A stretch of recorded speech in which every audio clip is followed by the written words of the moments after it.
The triple Venn diagram. It looks complicated, right? Kind of designed to trip you up. But what if I told you they all have a single, simple key to unlock them? If you've ever been stumped by one of these, you're going to want to stick around because we're about to crack the code. And that's really the theme for this whole thing. These intricate diagrams, these overlapping systems, they all have one simple starting point. Our mission today? Find it and use it to unlock every single problem. So we're going to tackle this just like a video game, leveling up as we go.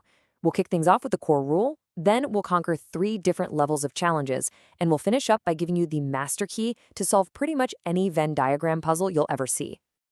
Okay, let's start with the one thing that's more important than anything else. You can forget all the little tips and tricks for a minute. This is the golden rule. If you can get this one idea down, everything else just kind of clicks into place. So here's the rule, and it's simple.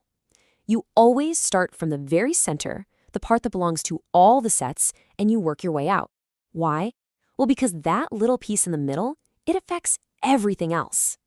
Starting there is the only way to guarantee you don't accidentally count people twice. It keeps everything perfectly balanced right from the start. So let's put that rule to the test. Welcome to Level 1. This first challenge is all about building our confidence and showing you just how powerful that start from the center idea really is, even in a simpler problem. Okay, so picture this. We've got 40 travelers in total. We know 12 went only to Ghana, 8 went only to Cameroon, and 10 of them went to neither place. So what's the missing piece of the puzzle? It's the intersection, the people who saw both. We'll just call that X for now. And the logic here? It's actually super simple. Everyone has to be accounted for, so we just add up all the groups we know about, right?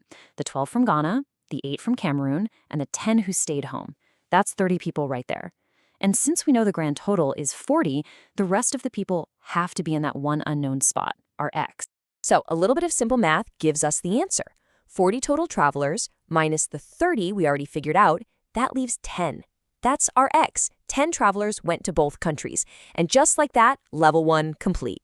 See? Not so bad. Feeling good? Awesome. Because we're leveling up. It's time to tackle a real 3-circle diagram. Now, this does add a new layer of complexity, but don't worry, we've got a cool new tool for our toolbox. It's called pedal subtraction. So what the heck is pedal subtraction? Think of it like a precision tool. Imagine you know that 30 students take both history and economics.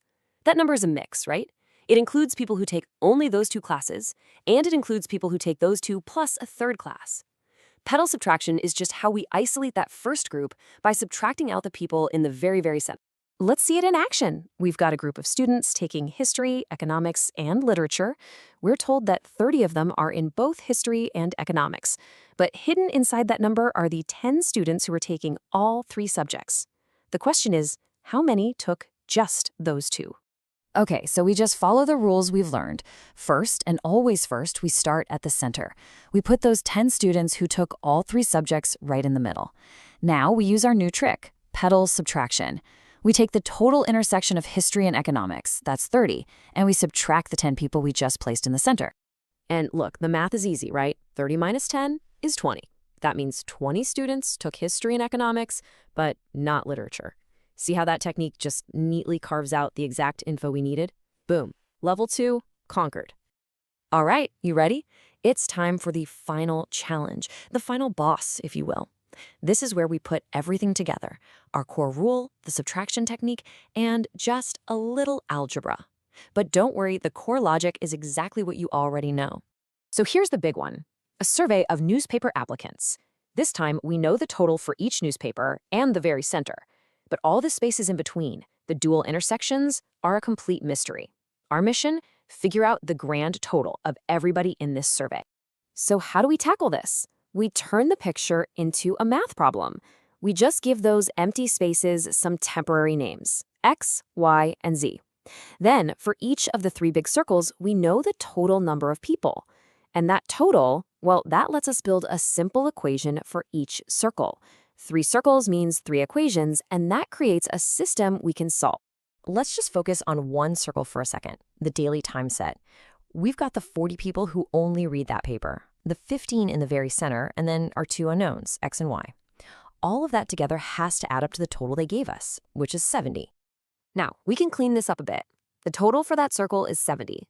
If we take out the numbers we already know, the 40 and the 15, what's left? 15.